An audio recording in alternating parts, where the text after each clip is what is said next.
Chapter 66. A Bit of Luck. Emily? Jake leaned forward in his seat as the truck rolled to a stop.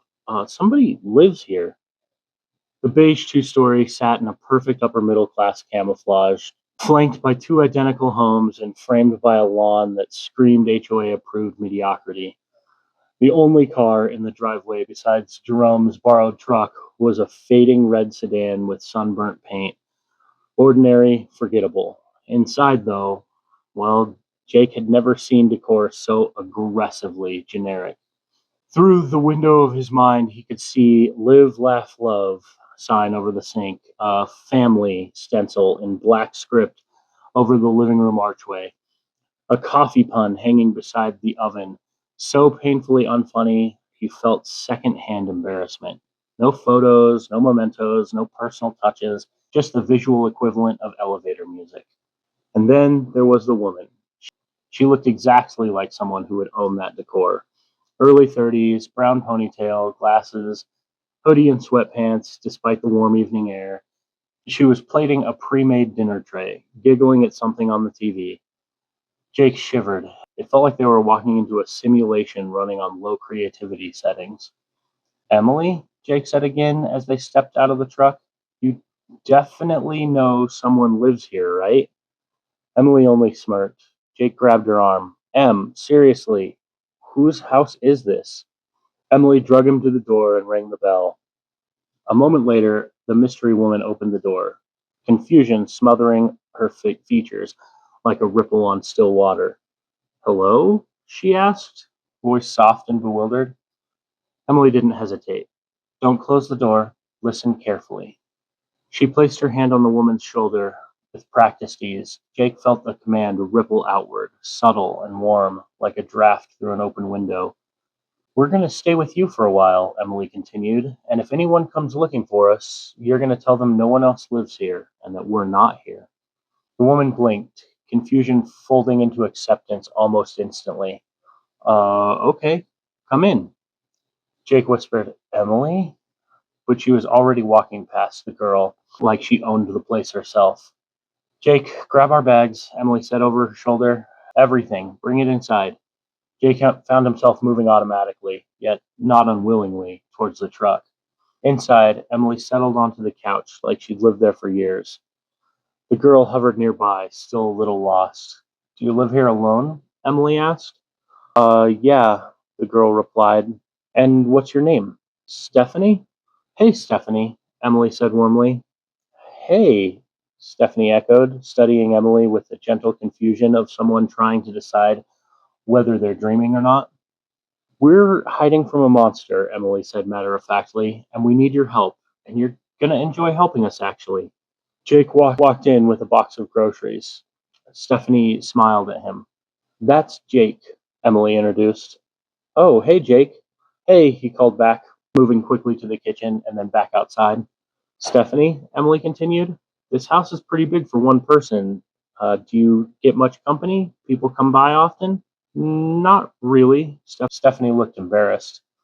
"I'm kind of seeing someone, but it's an on again, off again thing, mostly off."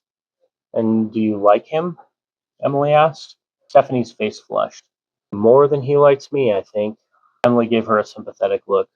"I'm sorry, but you need to break it off completely. Text him that you met someone else." Stephanie didn't hesitate. She retrieved her phone from the little entry table, a perfectly placed bowl with keys sat next to it, a neatly stacked pile of mail, another generic art print about smiling at strangers. She looked at Emily for guidance. "Text or call?" "Text," Emily said. Stephanie typed with surprising speed, then hit send. Jake passed again with another box. Emily leaned forward. "Stephanie, what I'm about to tell you gets strange, very strange, and dangerous. I need you to choose how much you actually want to know." Stephanie nodded slowly. "Can you give me some of the basics first, and I can decide as you go?" "All right," Emily inhaled. "There are people with abilities, powers that feel like magic. There's a monster hunting them, hunting us. We need a place to hide. And this is my brother's rental, and you're living here, so we're staying with you."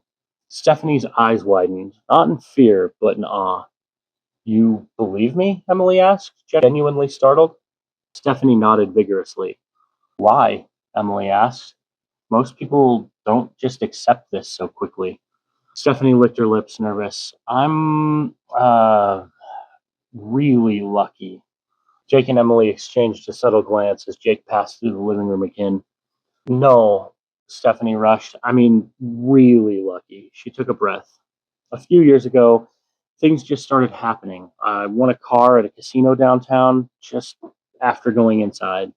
Emily blinked. Okay. But then I owed thousands of dollars in taxes, and I won $10,000 on scratchers before the bill came due, Stephanie said, shrugging helplessly. Emily glanced towards the beat up sedan in the driveway, thrown off by her admission. Stephanie noticed. Oh, I sold the car a while back. It paid for 6 months' rent here.